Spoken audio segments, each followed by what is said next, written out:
찬양에 대해서 함께 말씀 나누고 싶은데요. 여러분, 그 음악 있잖아요. 음악이 굉장히 파워가 있는데, 영화들 보면, 영화들 보면, 특별한 타이밍에 그 음악이 들어가잖아요. 음악이 들어가는데, 우리 쇼생크 탈출, 쇼생크 탈출, 제가 좋아하는 영화인데, 그 내용 안에 음악이 얼마나 파워가 있는지를 볼 수 있는 장면이 있는데, 우리 그 장면 한번 불도 좀 꺼주시고, 영화 볼 때 불 좀 꺼야 됩니다. 불도 앞에 좀 꺼주시고, 보도록 하겠습니다. 네.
I have no idea to this day what those two Italian ladies were singing about. Truth is, I don't want to know. Some things are best left unsaid. I like to think they were singing about something so beautiful it can't be expressed in words, and makes your heart ache because of it. I tell you, those voices soared, higher and farther than anybody in a great place dares to dream. It was like some beautiful bird flapped into our drab little cage and made those walls dissolve away. And for the briefest of moments, every last man at Shawshank felt free. It pissed the warden off something awful. Open the door. Open it up! Dufresne, open this door! Turn that off!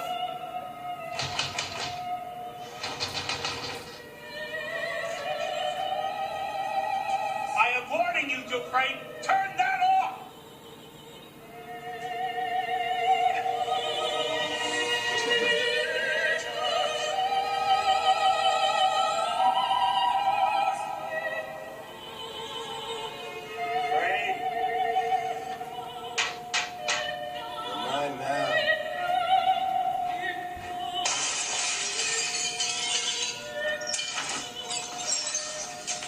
Andy got 2 weeks in the hole for that little stunt. On your feet. 네, 끝났습니다. 네, 다시 시작하고요. 네, 이거 교수 안에서 이렇게 음악을 들을 수 있다는 거 얼마나 놀라운지 몰라요. 음악을 듣고 그러잖아요. 참, 이 해석 순간에 자유를 경험했다 이렇게 이야기하잖아요. 수당은 끄라고 계속 그러는데 저는 악한 영이 얘기했잖아요. 끄라고 하는데 음악 끄라, 찬양 끄라고 그러는데 이 참 음악이 참 놀라운 파워를 갖고 있는데 자유를 느끼는 하나님 참 음악이라는 걸 귀한 걸 주셨는데 이 음악을 통해서 하나님이 찬양할 때 우리는 자유를 느끼고 있습니다. 여러분 요즘에 찬양 시간이 좀 어떤가요? 여러분 개인 찬양 시간이 좀 어떤가요? 찬양을 하면 음악을 하면 노래를 부르면 우리가 자유를 느끼는 거예요. 하나님이 음악을 그렇게 만들어줍니다. 제가 2년 전인가 내일일은 난 몰라요 그런 찬양이 있었는데 제가 그 찬양 좋아했습니다. 영어로 I don't know about tomorrow 이 찬양인데 얼마나 어려운지 영어로 들으니까 더 어렵더라고요. 열심히 들었는데 그때 수협에 때 이걸 나눴는데 수협에 자는 어느 자매가 밤에 자기 사실 걱정이 많아서 잠을 이루지 못했는데 그 이야기를 듣고 이제 유튜브에 그 음악을 찾아가지고 그것을 무한반복으로 한 1000번 정도 들었대요. 무한반복을 듣는데 너무나 은혜로워가지고 눈물을 흘리면서 제가 편안히 잠을 잘 수 있었다. 그런 이야기를 잘 전해줬어요. 정말 참 놀랍습니다. 음악이 우리에게 그런 기쁨을 주고 자유를 주는 거죠. 하나님이 음악을 만드시고 또 우리 인간에게 그 음악을 부르는 자로, 찬양하는 자로 우리를 만드셨습니다. 우리 오늘 설교 한번 볼까요? 설교 안에 보면 이사야 43장 말씀 있죠. 하나님이 이렇게 이야기했습니다. 이 백성은 내가 나를 위하여 지었나니 나의 찬송을 부르게 하려 함이니라. 그런 말씀이었습니다. 하나님이 우리를 창조한 이유는 하나님의 찬송을 부르게 하는 자로 만들기 위해서 찬송했다 이렇게 이야기하고 있습니다. 그래서 우리는 찬송하는 존재, 찬송하지 않으면 우리 존재 가치가 없는 거고 존재 의의가 없는 거죠. 여러분이 기도 배우고 있는데 기도하는 거 어렵습니다. 기도 10분 기도할 때 어려운데 제가 지난주에 주기도문 가르쳤잖아요. 그죠? 기도할 때 주기도문으로 하면 기도가 더 쉽게 되고 더 잘하게 된다 이야기했잖아요. 제가 이거 실습을 굉장히 많이 했어요. 제가 이거 제가 IBM 초년 강사 때부터 이 강의를 했으니까 얼마나 오랜 기간 했겠습니까? 많은 우리 청년들하고 나눴는데 정말 임상을 많이 했거든요. 주기도문으로 기도하면 기도 되게 많이 늘어나고 우리 교회도 그래요. 우리 교회도 주기도문으로 기도 늘어났다는 이야기를 여러 번 들었습니다. 주기도문으로 기도하는 거죠. 기도문으로 기도하는 거. 두 번째 좋은 기도 방법은 찬양하는 거예요. 찬양. 여러분 찬양하는 게 기도라면 얼마나 찬양이 쉽습니까? 기도 10분 하기 어렵잖아요. 그죠? 그 찬양 두 곡을 한 두세 번만 부르면 10분 지나가잖아요. 그죠? 찬양은 기도예요. 여러분. 기도가 어렵다 생각하지 마시고 찬양하면 기도예요. 찬양하면 기도입니다. 여러분 그냥 말로 하면 좀 쑥스럽잖아요. 그죠? 사랑한다 표현도 누구야 사랑한다 말이 어렵지만 딱 곡조가 붙으면 쉬워지잖아요. 그죠? 유행가들이 다 그렇잖아요. 그냥 말로 하면 쑥스러워요. 그런데 곡조가 딱 붙으면 쉽게 표현이 됩니다. 찬양도 마찬가지예요. 하나님께 사랑합니다. 하나님께 언급합니다. 말하기는 어려운데 곡조가 붙어요. 그러면 쉽게 나올 수 있는 거 쉽게 나와요. 자기 상태가 안 좋더라도 곡조가 붙은 찬양을 하면 찬양이 되게 돼 있습니다. 그냥 자기 상태가 안 좋으면 주님 앞에 하나님 사랑합니다. 하나님 경배합니다. 이런 말하기가 좀 어렵잖아요. 그래서 말이 잘 안 나와요. 그냥 말해라 그러면 답답해요. 이렇게 나올 때가 많아요. 근데 찬양을 하라 그러면 주님 답답해요. 그렇게 찬양은 안 하잖아. 그죠? 아무리 답답하더라도 저희도 주님 찬양해요. 찬양해. 이렇게 할 가능성이 많아요. 찬양하다 보면 찬양이 되면서 주님께 감사하기도 그런 되잖아. 그죠? 그러니까 음악이라는 게 얼마나 파워가 있는지 몰라요. 일반론적으로도 굉장히 음악은 파워가 있고 우리 성경적으로도 찬양적으로도 굉장히 파워가 있습니다. 하나님이 찬양을 우리에게 주셨는데 여러분 기도할 때 찬양으로 하기 시작하면 좋습니다. 저도 늘 찬양으로 기도하는데 다른 기도의 문을 여는 게 찬양이에요. 그냥 말로 하면 잘 안 되잖아요. 곡을 그죠? 우리 예배 때도 방금 우리 혜찬이가 나이는 어리지만 얼마나 찬양 인도를 잘하는지 몰라요. 기도 속에도 우리도 찬양으로 예배에 들어가야 하잖아요. 그죠? 개인 기도도 마찬가지예요. 찬양으로 들어가는 게 좋아요. 찬양은 그 자체로도 파워가 있고 다른 기도를 이끄는 인도자의 의미에서도 굉장히 파워가 있는 거예요. 찬양으로 기도합니다. 찬양 누구만 불도 10분이 된다. 꼭 기억하시기 바랍니다. 그래서 오늘 본격적으로 찬양 기도를 어떻게 배우고 어떻게 우리가 훈련할 수 있을지를 함께 나누고 싶네요. 우리 말씀을 읽어주겠습니다. 이 백성은 내가 나를 위하여 지었나니 나의 찬송을 부르게 하려 함이니라. 감사함으로 그의 문에 들어가며 찬송함으로 그의 궁정에 들어가서 그에게 감사하며 그의 이름을 송축할지어다. 술에 취하지 마십시오. 거기에는 방탕이 따릅니다. 성령의 충만함을 받으십시오. 시와 찬미와 신령한 노래로 서로 화답하며 여러분의 가슴으로 주님께 노래하며 찬송하십시오. 모든 일에 언제나 우리 주 예수 그리스도의 이름으로 하나님 아버지께 감사를 드리십시오. 아멘. 여러분 영국에 유명한 목사님 두 분 계셨는데 우리가 잘 아는 존 스타튼 목사님 있죠. 성공의 신부님이에요. 신부님 계시고 그와 거의 이제 정말 역할이 아주 비슷했던 분이 한 분 계시죠. 그분이 마틴 로이드 존스 목사인데 마틴 로이드 존스 목사님은 개신교고 신부님은 성공회로 그냥 남아있었죠. 그래서 나오지 않고 남아있었어요. 어쨌든 이 로이드 존스 목사님이 그 영국 런던에서 아주 큰 교회 목사님이셨어요. 그 교회 이름이 웨스트민스터 교회였는데 그 교회가 이 테임즈 강 있잖아요. 런던 테임즈 강가에 있었는데 한 번은 이 교회에 이런 일이 있었대요. 어떤 사람이 이제 강가를 걸어가고 있었어요. 그 사람이 이제 자살하고 싶어요. 이제 너무 괴로워가지고 자살을 걸어가는데 그 강가에 뭐가 있다? 웨스트민스터 교회가 있죠. 하다가 교회에서 울려 퍼지는 찬양을 듣게 된 거예요. 그 찬양 소리가 창문을 통해서 밖으로 세워놓은 거죠. 자살을 가다가 찬양 소리를 듣게 되었는데 참 음악이 파워 있다니까. 그 찬양 소리가 너무 아름다웠어요. 그 찬양들이 너무너무 아름다웠어요. 자기도 모르게 찬양에 이끌려서 교회에 들어왔어요. 예배를 드렸습니다. 그리고 말씀을 들으면서 아, 하나님이 살아계시는구나. 그래서 발견하게 돼요. 그 사람이 하지 않고 기독교인이다. 그 이야기를 노이돈스 목사님이 하겠습니다. 여러분, 찬양은 참 파워가 있습니다. 찬양은 하나님이 계시는구나, 이것도 알려주고요. 우리 인생이 참 의미 있구나, 이것도 알려줘요. 그 노래 힘이에요. 노래 힘이에요. 여러분, 우리가 할렐루야 대합창이 있잖아요. 할렐루야 대합창이 있다. 그 대합창을 들으면서 자살할 수 있겠습니까, 여러분? 대합창을 들으면 자살하자 이렇게 되지 않아요. 그 찬양은 우리에게 삶의 의미를 그 음악 자체에서 주고 있어요. 물론 악한 노래는 우리에게 자살을 부추기긴 해요. 여러분, 그 구름이 썬데이라는 영화 혹시 아세요? 기분 나쁘죠? 괜히 봤습니다. 그 영화 이제 구름이 썬데이, 저는 이제 그 애니어그램 4번 융을 볼 수 있는 영화다 해가지고 봤는데 아주 업무했어요. 되게 업무했는데 어쨌든 그 영화에 나오는 구름이 썬데이 그 노래를 듣고 많은 사람이 자살을 해요. 근데 그 노래는 실제 노래고요. 그 작곡한 사람도 자살하고 작곡한 사람의 애인도 자살하고 헝가리국인데 헝가리에 많은 사람이 그 노래 듣고 자살해요. 자살을 부추기는 건데 한 번은 1시간 만에 187명이 자살했어요. 그 노래 듣고. 헝가리 정부에서 너무 놀래가지고 그 노래를 금지시켰어요. 그 원본을 파기시켜버렸습니다. 지금 원본이 없어요. 그 노래가. 지금 리메이크 돼가 몇 번 리메이크 된 노래가 있어요. 이 원본 찾지 마세요. 없으니까 괜히 찾으려고 걱정하지 말고 찾지 마세요. 그 음악이 무서운 거예요. 저기 하나님을 찬양할 때 엄청난 파워가 있지만, 그죠? 좋은 음악은 너무나 놀랍지만 악한 음악은 너무나 파괴적으로 우리를 파괴하는 모습을 보게 됩니다. 어쨌든 찬양은 있잖아요. 하나님의 살아계신가, 하나님의 역사와 하나님의 섭리를 알려주는 그런 역할을 듣고 있습니다. 왜 그러냐 그러면 하나님은 원래 음악을 그렇게 만들었습니다. 우리 말씀 볼까요? 욥기 38편 말씀 보겠습니다. 욥기 38편 말씀. 예, 그거 한번 다 같이 한번 읽겠습니다. 38편 1절에서 7절까지 그때의 한절이죠. 시작.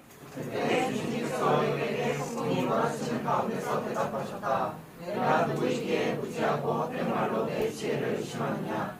이제 허리를 동이고 회장보다 낮게 일어서서 묻는 말에 대답해 보아라. 내가 땅의 기초를 놓을 때 내가 거기에 들어가느냐. 내가 그처럼 많이 알면 내 물음에 대답해 보아라.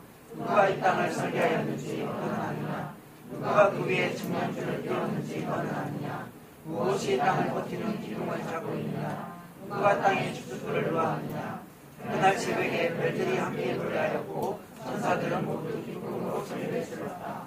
자, 욥에게 하나님께서 내가 이 땅을 설계했다, 내가 이 땅을 창조했다, 이런 이야기를 하고 있어요. 하나님이 설계하고 창조할 때 7절에 보니까 새벽에 별들이 함께 노래했다고 이야기하고 있어요. 노래가 등장합니다. 천사들은 모두 기쁨으로 소리를 질렀다. 하나님이 세상을 창조할 때, 설계할 때 그걸 보고 노래를 부르면 노래를, 기쁨의 노래를 불렀다고 이야기합니다. 왜 이런 이야기를 할까요? 노래 안에는 하나님의 창조를 증거하는 능력이 있다는 거예요. 노래를 들으면 하나님이 설계했지, 하나님의 땅에 주춧돌을 놓았지, 그걸 느낄 수 있다는 거예요. 그 찬양과 하나님의 창조가 연결되어 있습니다. 그래서 하나님의 창조, 하나님의 설계, 그런 걸 경험하고 싶으면 하나님을 찬양하는 노래를 불러요.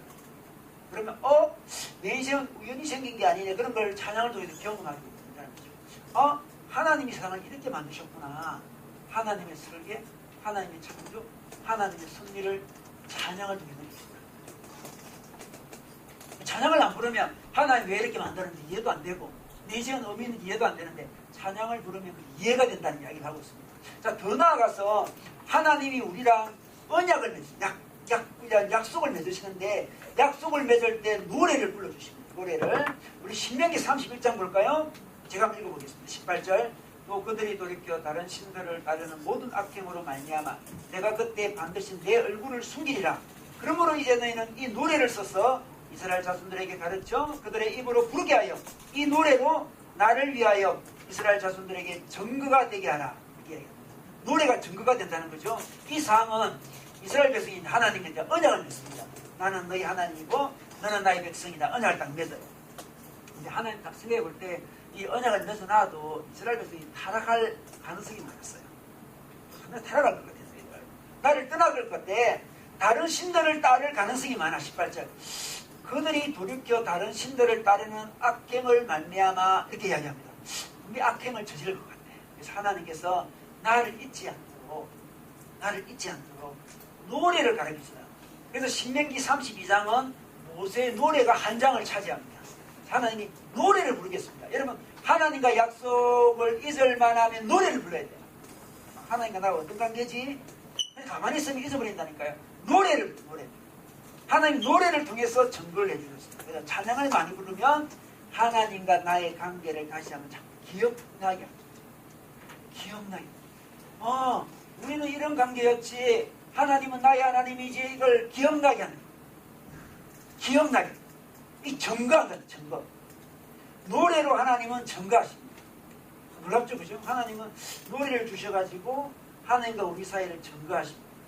그래서 하나님 관계가 조금 뭔가 좀 모호하다 그럴 때 있잖아요. 하나님과 내 사이가 뭐 잘 느낌이 오지 않는다. 이럴 때는 찬양을 부를 때 하나님이 나의 하나님이지 그런 생각이 듭니다. 하나님 나의 하나님 그런 생각이 하나님이 그렇게 노래를 만들어 주셨어요. 노래를 사용하는 거죠. 그런데 이 찬양은 있잖아요. 참 놀라요. 찬양은 하나님을 확대합니다. 크게 한다는 거죠. 확대 봉사대 확대하는 거죠. 우리 이제 일반 유행가도 마찬가지예요.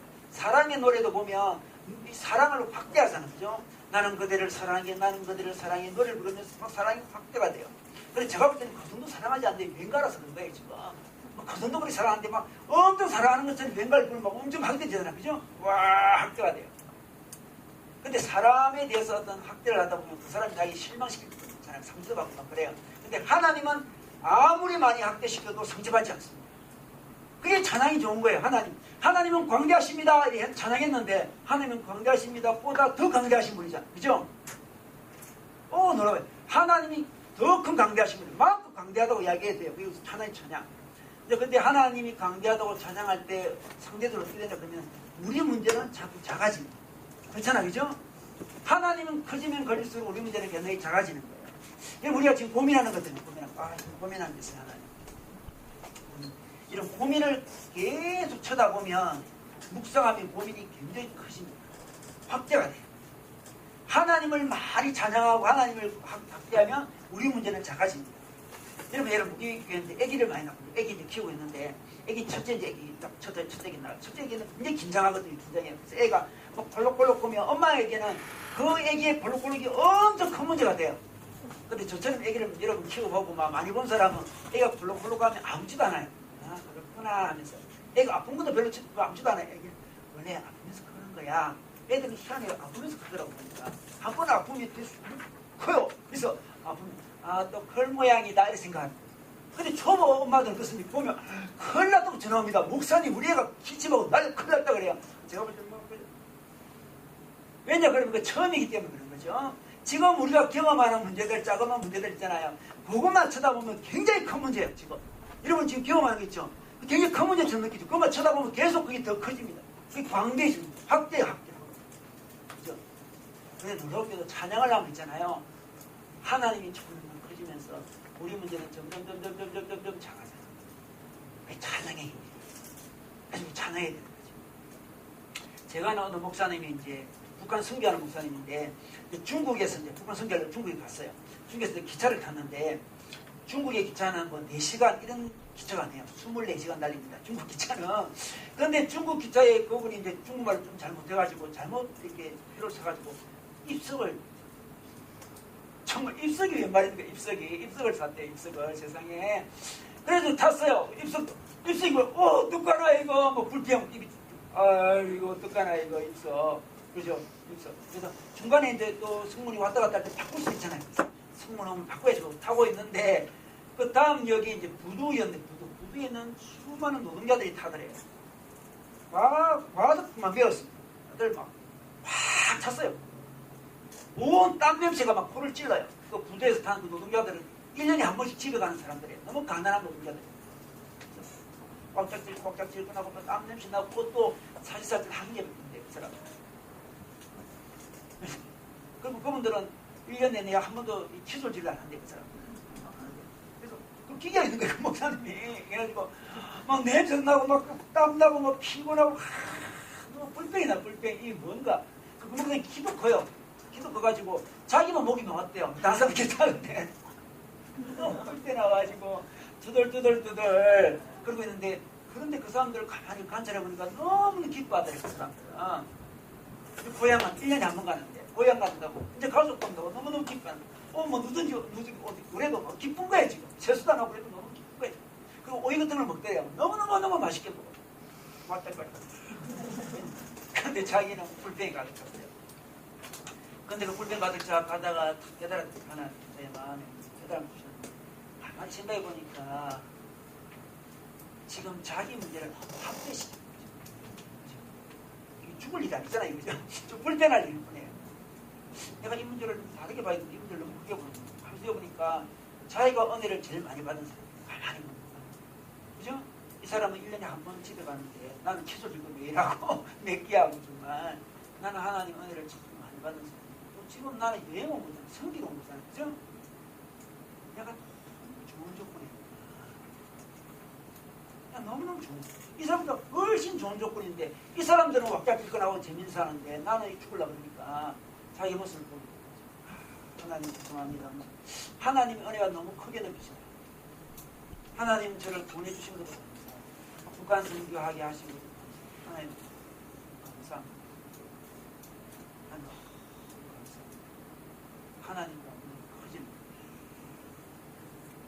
그래서 자기가 이제 아주 몇 시간 왔는데, 불편해 왔는데, 자기 인생에 가장 감사와 찬양을 많이 올렸던 순간이 그때예요. 그렇게 불편한 순간이 가장 감사한 순간이었어요. 너무너무 감사한 순간이에요. 하나님, 너무 감사합니다. 너무 감사합니다. 너무 감사합니다. 이제 하나님, 자기 문제는 잘하지. 우리 인생에 많은 부분이에요. 많은 부분. 가만히 생각해 보면 하나님 은혜를 많이 주셨어요. 하나님 감사합니다. 감사하면 할수록 감사하면 기찬에서 제일 많이 감사하고 제일 많이 찬양해요. 하나님 전부 확대되는 게 찬양입니다. 이 찬양은 하나님을 확대하고 하나님을 깨닫고 그런 뿐만 아니고 자기에 대해서도 어떤 변화가 되는 거예요. 자기 자신 건강한 그 인간성이 회복돼요. 이게 참 중요합니다. 건강한 인간성이 회복되는데, 예를 들어서 우리 인간이 있잖아요. 이게 아름다운 그림을 보거나 자연을 보거나 눈을 들으면 감탄하잖아요. 야 멋있다 감탄하잖아요. 그죠? 이게 정상적이라. 이게 굉장히 정상적인 거예요.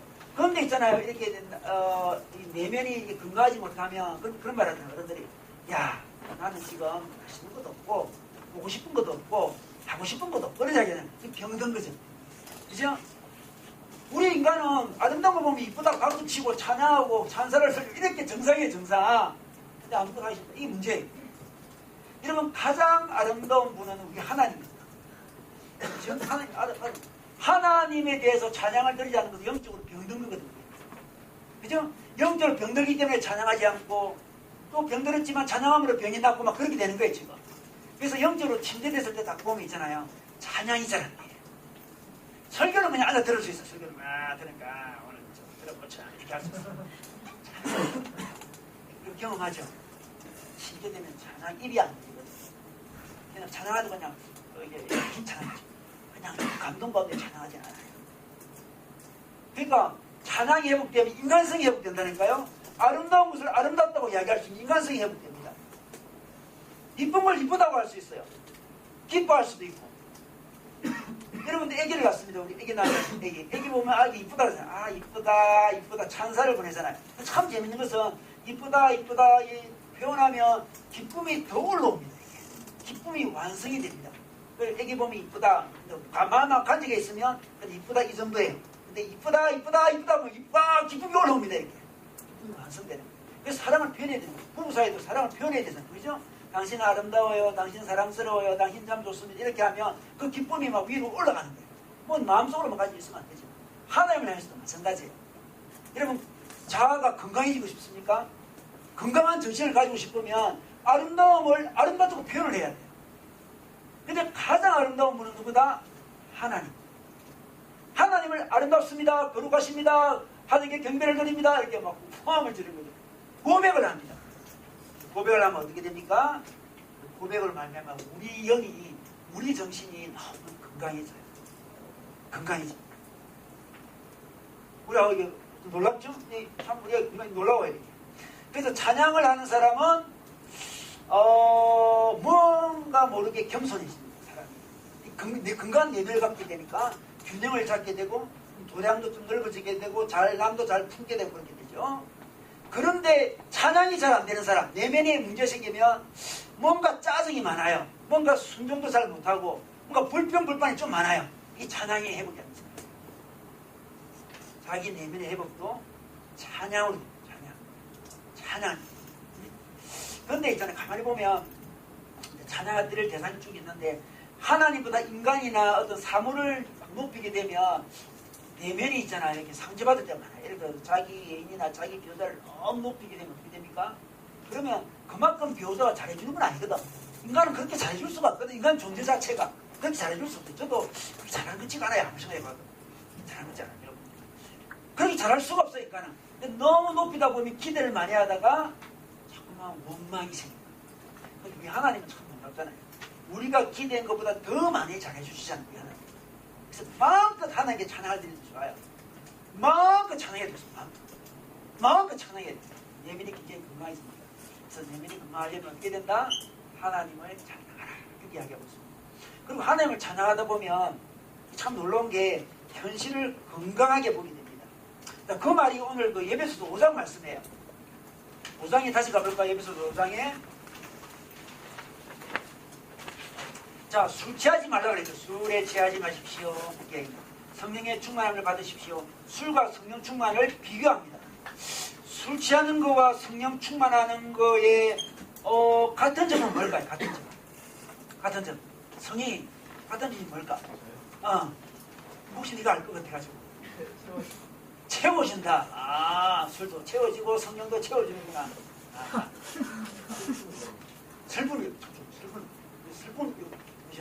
슬픔이 있는데 에이 슬픔을 물리치버리는 거죠. 되게 중요한 이야기예요. 이 술에 취하면 좀 담대해지잖아, 그죠? 슬픈 일일 수도 에이 내가 아니야 괜찮아 이렇게 되잖아, 그죠? 이렇게 여유로운 사람이.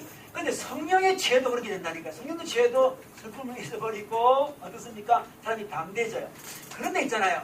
그 드러나는 현상은 비슷한데 그 왜 그래 되는 이유가 달라요. 이유가 다르다니까요. 제가 로이드스 목사님 이야기했는데 로이드스 목사님 원래 의사예요. 의사. 그분 원래 의사예요. 목사님 되기 전에. 그 로이드스 목사님이 아주 유명한 의사여가지고 그 영국 왕실의 주치예요. 주치. 대단히 유명한 의사였습니다. 그분의 에베소서 강해 보면 이 부분이 나와요. 어떻게 설명하냐 그러면 술 취하는 거와 성령 취하는 거 차이를 넣는데 술에 취하면 술은 내 어떤 기능을 억제를 합니다. 억제합니다. 그리고 성령 취함은 억제제가 아니고 자극을 시킵니다. 달라요. 억제를 시키는 게 있고 자극을 시키는 게 있습니다. 자, 어떻게 다를까요? 슬픈 일이 있습니다. 어려운 일이 있습니다. 억제제가 술을 먹으면 억제합니다. 그래서 현실을 깨닫는 그 깨달음을 억제시키는 거예요. 그러니까 슬픈 일인데도 그냥 억제돼가지고 슬픔인지 모른다는 거죠. 현실 인식을 잘 못해요. 근데 자극제는 현실을 더 인식하게 합니다. 또 다른 것도 보게 해요. 그래서 슬픔을 극복하는 거예요. 성령충만 그게 다른 거예요. 예를 들면 이렇게 이야기할 수 있습니다. 자, 본인이 두 사람이 있는데 차보석에 딱 있어요. 둘이밖에 없어요. 지금. 아주 무서워요. 둘이밖에 없어요. 있는데 가만히 보니까 적군 200명이 접근합니다. 접근합니다. 무섭지 않겠습니까? 굉장히 무서워요. 적군 200명이 달려옵니다. 그때 술을 먹습니다. 그러면 억제제. 술을 먹으면 200명이 흐릿하게 보여. 괜찮아 그거. 별거 아니야. 그거 뭐 그렇게 되는 거죠. 걱정이 없어진다니까요. 200, 별거 아니야. 이렇게 된다는 게 이렇게. 그게 억제제, 억제제. 그런데 자극제는 더 현실을 또렷하게 보게 됩니다. 200명이 또렷하게 딱 보이는 거죠. 보이는데 더 또렷하게 보니까 200명 뒤에 아군 2만 명이 보입니다. 2만 명이. 이게 바로 자극제죠. 그게 성령 충만함. 하나님 2만 명 군사가 보이는 거지 지금. 그죠? 그 똑같이 걱정 안 하고 염려 안 하고 똑같이 슬픔 극복할 수 있는데 이쪽은 억제해가지고 모르겠다 억제하는 거고 이쪽은 더 잘 보이게 마치 망원경으로 더 잘 보게 현실을 딱 그죠? 인간의 눈 정도가 영적인 눈이 더 잘 보게 그리고 인생도 가만히 보면 성령 충만해가 가만히 인생 여러분 문제를 보십시오. 가만히 보면 그거는 뭐 하나님이 크게 안 놔주셔도 그냥 상식적으로도 가만히 잘 보면 그렇게 두려운 일이 아니에요. 인생에 많은 일이 그래요. 인생 살아보면 그래요. 뭐 그때 심각하다고 그러지만 애기 아픈 이야기 했잖아요. 애기 아픈 거 심각한 게 아니에요. 그거. 애가 클려고 그런다니까 지금. 사춘기 때 애들이 강하고 막 이상하게 행동하고 그러잖아요. 뭐 가만히 보면 그러면서 독립을 추구해가는 거죠. 걔가. 그렇잖아요. 여러분도 다 그랬잖아요. 부모님한테 다 그랬잖아요. 그게 심각하지 않다는 여러분 알잖아요. 정신이 바짝 들게 합니다. 성령 충만. 어떤 사람은 성령 충만 기도하자 그러면 뭐 황홀경에 들어간다 생각해요. 성령 충만 황홀경에 들어가지고 아무 생각도 없고 이렇게 생각하는데 그거 아니에요. 그러면 뭐 어느 부분이 있을 수 있겠지만 제가 성령 충만 해보니까 정신이 바짝 들더라고요. 딱 현실 인식하고 이거 별거 아니야. 딱, 그죠? 정말 중요한 게 이거야. 그죠? 딱 정신 버시 든다니까 그게 성령 충만이지. 그 술 취하면 있잖아. 그게 아니라는 거죠. 그러니까 이 성령 충만이 중요해요. 성령 충만은 어떻게 성령 충만이 되냐 그러면 오늘 말씀해 보니까 19절에 볼 거예요. 19절. 에베소서 5장 19절에 보니까 시와 찬미와 신령한 노래로 서로 화답을. 자, 시, 찬미, 노래 이야기합니다. 여러분의 가슴으로 주님께 노래하면 찬송, 노래, 찬송이 이야기합니다. 성령 충만의 길은 뭐다? 노래다. 찬양이다. 성령 충만하면 노래를 부르게 되고 노래를 부르면 또 성령 충만하게 이게 연결되어 있습니다. 성령 충만하게 그럼 어떻게 됩니까? 노래를 불러라. 노래를 불러. 찬양을. 이 찬양이 얼마나 귀한 기도입니다. 놀라운 거죠. 이 찬양, 이 놀라운 축복이에요. 찬양. 자, 근데 이 이제 찬양이 이게 중요한데 찬양은 저절로 되는 게 아니에요, 여러분. 찬양이 저절로 돼. 찬양도 약간 훈련을 해야 됩니다. 약간의 훈련이 필요합니다. 그래서 자기 삶에 좀 자그마한 일들부터 감사하면서 찬양이 놓여야 돼요. 감사를 잘하면 이어서 찬양이 놓을 수 있습니다. 감사는 하나님이 해주신 어떤 일들을 생각하는 거죠. 하나님이 해주신 일들을 생각하면 이 일들을 해주신 하나님을 높이는 찬양을 하게 됩니다. 제가 최근에 글을 읽었는데 어느 목사님이 자기 어린 시절에 시골에 갔어요. 시골에 가서 시골에 있었던 일들을 생각하면서 그때 자기는 시골에 있으면서 하나하나가 감사롭고 하나하나가 찬양을 했대요. 그래서 저 시골에서 뭐 장작해가지고 불 때는 것도 새로운 경험이니까 너무너무 좋아하면서 찬양했대요. 뭐 통나무집을 지은 것도 너무 감사하고 물고기 잡은 것도 너무 감사하고 막 그런 글을 쓰는데 저도 그런 경험이 있거든. 근데 저는 감사와 찬양 안 했던 거예요. 저는 그 어릴 때 이제 경남 마산이라는 도시였어요. 마산이 도시예요. 큰 도시예요. 사람들이 이제 도시라고 생각은 안 하지만 요즘 사람들은 하여튼 도시예요. 그때는 엄청 큰 도시였어요. 도시인데 우리 어머니 고향이 경남 어령이라고 시골에 시고 그런데 이제 우리 어머니 아버님 그 사시고 형들과 누나도 공부한다고 이제 마산에 살고 있는데 지금 사는데 저를 어릴 때 형들과 살게 하다가 누나랑 살게 하다가 어떤 때는 시골로 데려가요. 특히 초등학교 때는 학교 다니면서 다니다가 방학 때면 늘 데려가요. 데려가는데 처음에 갔을 때 굉장히 심심했어요. 일단 친구가 아무도 없어. 시골이 엄청 심심하더만 시골이 뭐 맛있는 뭐 과자를 사 먹을 것도 없어 내보니까 여기 안 좋았어. 너무 심심하다. 그렇게 잊어버렸는데 심심하다 생각했는데 제가 그거를 읽고 가만히 생각해 보니까 제가 그때 찬양과 감사를 못했던 거예요. 그래서 비용부도 굉장히 많아요. 그렇게 보니까 시골에서 제가 많은 것을 배웠어요. 그래서 좀 심심하다고 우리 아빠 친구도 사귀게 해주고 그랬거든요. 그 친구랑 어울려 다니면서 제가 뭘 배웠냐고 그러면 수영을 배웠어요. 너무 시원하다. 수영을 좋아하거든요. 수영을 배웠어요. 그럼 개울가에서 놀던 수영을 제대로 배웠어요. 수영을 배우고 그 잠자리를 많이 잡았어요. 제가 또 떠올려 보니까 잠자리도 시골의 잠자리는 여러분 종류가 많아요. 여러분 잠자리가 하나가 아니야. 여러분 잠자리 어떻게 잡냐 그러면 이 철사줄을 동그랗게 만들어가지고 철사줄이 긴 철사줄이 만들어요. 그 안에다가 거미줄을 이렇게 채취를 해요. 거미들이 있어요. 큰 거미는 거미줄이 아주 세요. 그죠? 채취를 다 하면 거미줄로 딱 하면 그걸 갖고 잠자리 팩 잡아요. 이렇게 정말 잘 잡혀요. 내 생각에 그때 그 잠자리를 다양한 잠자리를 잡았는데 아주 기억나는 잠자리는 아주 까만색 잠자리. 그게 무슨 잠자리? 물잠자리구나. 온통 깜장 잠자리인데 아주 이뻐요, 그게. 갑자기 아주 기억이 나더라고요. 제가 그때 하나하나 그런 일을 경험할 때마다 감탄하고 이렇게 해서 참 내 인생이 좋아졌을 텐데 왜 내가 심심하다고만 생각하고 넘어갔는지 내가 명디인 사람이어가지고 깜깜하다 그것만 기억이 남았는데 가만히 뒤돌아보니까 내가 시골에서 많은 것을 경험했어요. 내가 도시에 계속 살았으면 경험하지 못할 걸 시골에서 굉장히 많이 경험해요. 잠자리 종류도 다양하게 많이 경험해요. 수영도 배우잖아요. 뭐 얼마나 벌써 많은 걸 경험했어요. 굉장히 많은 걸 경험했어요.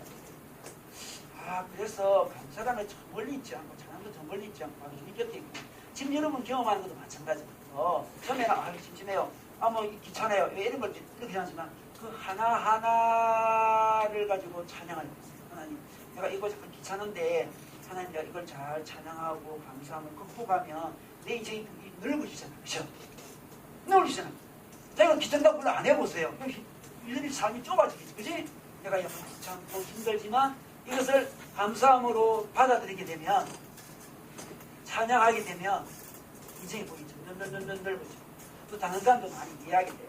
내가 그런 경험 안 했으면 다른 사람 이해 못하는 부분 많이 있어요. 그러면 귀찮은 거 있죠. 귀찮은 경험. 귀찮은 경험하면서 이 귀찮은 걸 갖고 힘들어하는 사람들도 다 이해하게 되고 자기 인생이 넓어져요. 찬양은 어떻게 한다? 자기 삶에 일어나는 사소한 일들을 붙잡고 하나님께 찬양하는 연습을 해야 돼요. 그게 중요합니다.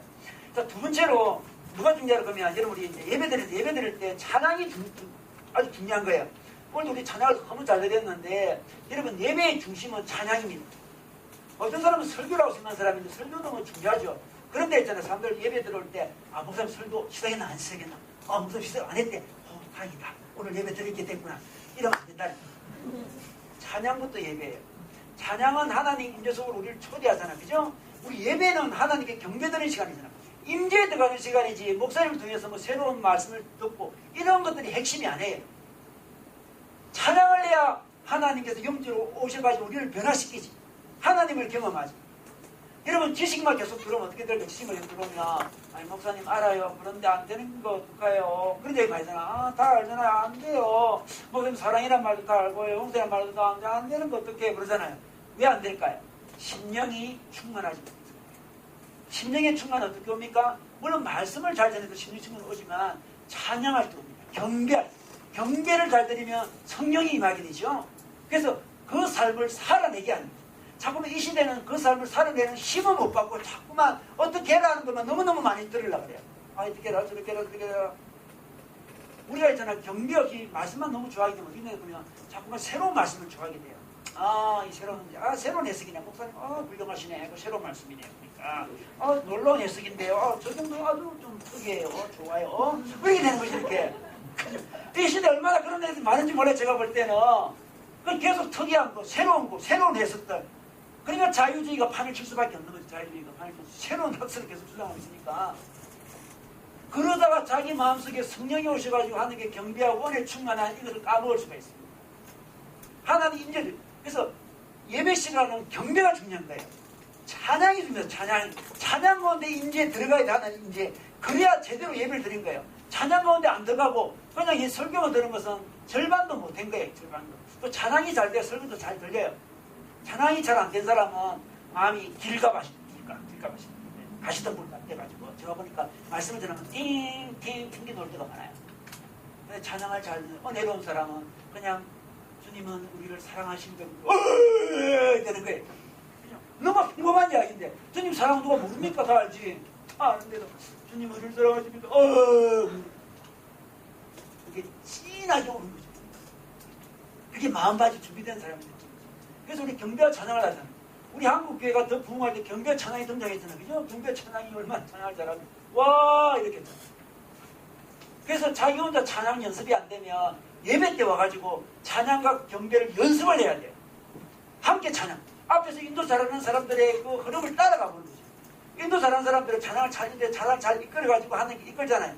때때로 뭐 힘있는 찬양을 하겠다가 부드러운 찬양을 하겠다가 묵상 찬양을 하겠다가 이렇게 잘 조성해가지고 어떻습니까? 하나님의 인도 속에 쏙 들어가게 합니다. 그래서 자기가 자기 영적인 상태가 어떤지 알아보려면 자기가 예배 시간에 찬양하는 걸 보면 알아요. 그렇죠? 자기 영이 힘들어하고 있으면 우리 인간의 영적인 존재잖아요. 힘들었으면 찬양이 잘 안 나와요. 그죠? 노래방에 노래는 잘 나올 수 있어. 찬양은 희한하게 찬양이 안 돼. 영이 좀 병들었거든. 예배 끝나면 큰 소리, 예배 끝난 다음에 야 이렇게 할 수 있어요. 근데 예배 때 찬양하면 죽을까? 영이 약해집니다. 자, 영적 상태가 돼요. 영적 상태가. 그러므로 찬양을 해야 돼요. 예배 시간은 찬양이요. 우리의 예배를 찬양 중심으로 드리잖아요. 앞에 찬양 길게 하고 하잖아요. 그죠? 우리 정통교 예배를 안 드리잖아요. 그죠? 정통교 예배도 은혜로우면 좋은 예배예요. 근데 은혜롭지 않으면 그냥 형식적으로 그럴 가능성이 많아. 우리 찬양을 더 깊이 드리고 싶어요. 그래서 그 집회 찬양을 하잖아요. 지금. 찬양을 드립니다. 예배 시간은 찬양하는 시간이에요. 찬양 시간은 준비 찬양하는 시간이 아니에요. 찬양 자체가 하나님께서 예배의 본질이라고 말씀해 주셨습니다. 그때 우리가 이제 찬양을 배우는 거죠. 자, 그 다음에는 찬양을 배우려면 추억이 있는 찬양을 부르는 거죠. 추억이 있는 찬양. 아, 이게 중요한 이야기입니다. 추억이 있어요. 노래방에 가도 노래 부를 때 어떻습니까? 자기 추억 있는 노래를 부르잖아요. 그죠? 처음에는. 추억 있는 노래를 불러요. 추억 있는, 자기 옛날에 은혜 받았던 그 추억 있는 노래를 불러야만 은혜로워져요, 사람이. 참 놀랍습니다. 인간의 그 추억이 참 추억이 중요해요. 제가 신학대학원 시절에 이제 순회를 갔는데, 신학대학원생이 다 같이 순회를 가야 한 번씩 가는데, 개강 순회 그런 거죠. 순회 가는데, 제때 우리 동기가 900명이죠. 900명 많죠. 전 세계에서 가장 큰 신학교는 총신신학원입니다. 이라고 총신신학교 가는 전 세계에서 제일 커요, 지금. 지금 한 600명 정도 줄은 것 같아요, 지금 보니까. 우리 때는 900명. 엄청 많았어요, 엄청 많았어요. 자, 많았는데 900명이 이제 4만년 거쳤으니까 2,700명하고 교수님들하고 막 또 다른 사람이 한 3,000명쯤 돼요. 3,000명이 이제 큰 양수리 수영할 큰 데 가요. 하는데, 그때 우리 동기 전도사님이, 그때 지금 목사님이, 동기 전도사님이 찬양을 불렀어요. 톱송. 근데 그분이 시각장애인이었어요. 근데 피아노를 너무 잘 쳤어요. 야, 피아노를 치면서 캄캄한 인생길 홀로 걸어가다 지치고 고나여 내 영혼 깊은 잠이 들었었네. 이 찬양을 부르는데 3,000명이 정말 쫙 시각장애 있는 전도사님이라니까요. 캄캄한 인생길이라는 그 느낌이 진하게 왔습니다. 잊을 수가 없어요. 3,000명이 숨소리도 낼 수 없는 거예요. 그 찬양 부르는 거예요. 저는 그 찬양 부를 때마다 그 전도사님이 기억이 나요. 저한테 추억이죠. 그 느낌. 깜깜한 인생길 홀로 걸어. 추억. 여러분, 그 추억이는 찬양 있잖아요. 그걸 불러요. 제가 그 저번에도 소개했는지 모르겠는데 백사장 찬양 제가 옛날에 추억이 있어요. 백사장이 찬송가에 보도소서 임마누엘, 보도소서 임마누엘 찬양인데, 제가 예수에 한번 갔었을 때 옛날에 예수 찬송 그 겨울에 갔었어요. 눈이 그래서 그 안에서 너무나 경건하게 한 자매가 피아노를 치고 다 같이 이 노래를 불렀어요. 저는 그 전에는 이 노래가 있는지 몰랐어요, 사실. 그래서 난 이 찬송가 있는지 몰랐어요. 저는 뭐 가톨릭 성가인 줄 알았어요. 보도소서 임마누엘 오구하소서 이스라엘. 그래서 나는 아주 진하게 먹어봤어요. 진한 느낌 아주. 그때 너무 감동스러워가지고 집에 와가지고 계속 백사장을 불렀어요. 제가 기도하러 가면 일단 백사장 부르고 시작해요. 이제 난 1절에서 3절 다 외웠어요. 다 외우지 뭐야, 뭐. 다 외우고 가서 보도소서 1절 부르면서 얼마나 기도 많이 하고, 또 2절 부르고 막 기도. 아, 그래요. 아, 그냥 죽이는 찬양이죠. 1절은 이제, 그 포로 생활 고달파 메시아 기다립니다. 이런 곡이에요. 때때로 인생이 포로 생활하는 것 같다. 답답하다. 힘들다. 웃긴 것 같다. 특히 제가 나를 지배하는 것 같다. 그런 느낌도 1절을 많이 불러요. 그 포로 생활 고달파 하면서 막 머릿속에는 많은 게 묵상도 되고 뭐 적용도 되는 거죠, 지금. 2절은 갈 길을 인도하소서. 그러니까 갈 길을 인도하소서. 이절 이제 인도하다 이절 굉장히 많이 불렀어요.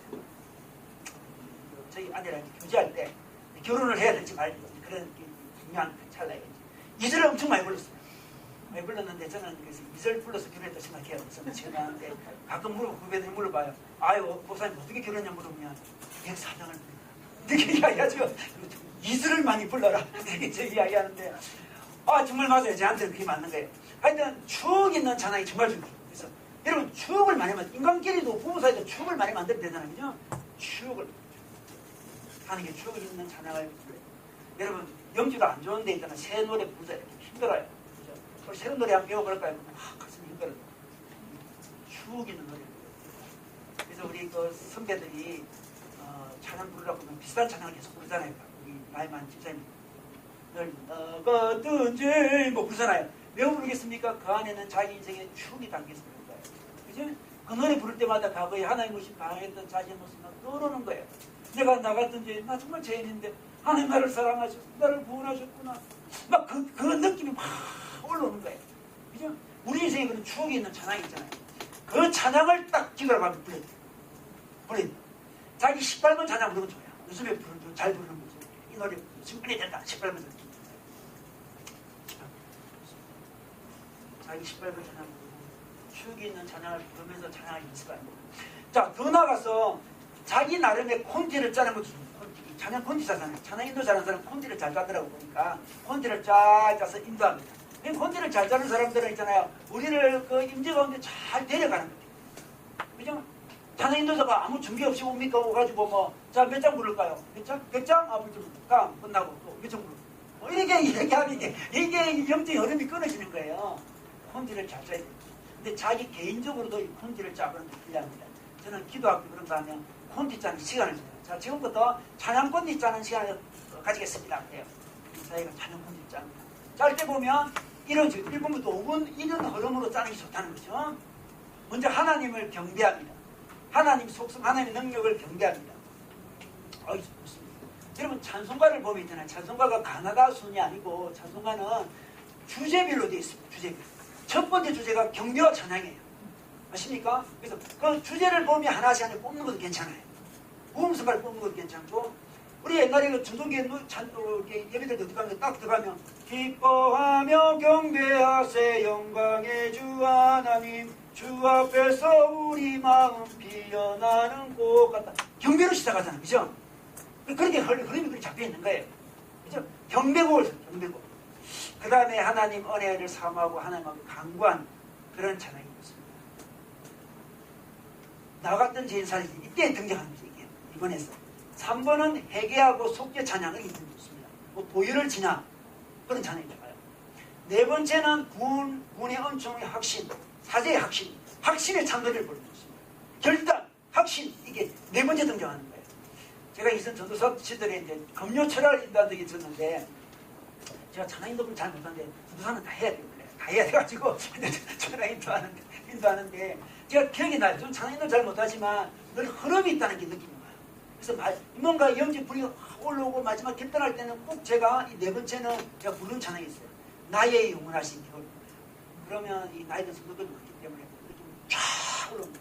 나의 영원하신 무슨 결단하는 찬양이에요. 마지막 확신 쳐가지고 결단의 찬. 그죠? 처음에 경배하다가 쭉 내려가요. 그리고 더 마지막에는 맨 마지막에 뭐라고 그러면 하나님 임재 속에 들어가는 찬양이 좋아요. 조용히 이제 회개도 했고 결단되고 쭉 됐습니다. 이제 사랑해요 목소리 높여 그런 게 좋아요. 사랑해요 목소리 높여. 처음에 하면 그게 잘 안 돼요. 충분히 한 다음에 콘티를 짜는 게 중요하다. 콘티를 짜서 들어가면 찬양을 잘 배울 수 있다. 할 수 있습니다. 그 찬양을 부르다 보면 어떤 구절이 자꾸만 마음에 오고 자꾸 부르고 싶어요. 그게 성령의 기름 부으심 있는 구절이에요. 그거지. 그 구절이. 그럴 때는 하나님이 이 구절 뭐 후렴일 수도 있죠. 이거를 많이 불러다 부르는구나 알고 그걸 계속 부르는 게 찬양이 발전하고 더 은혜로워집니다. 1절에 4절 부르다가 3절에 부르체가 3절에 부르면서 계속 부를 수 있어요.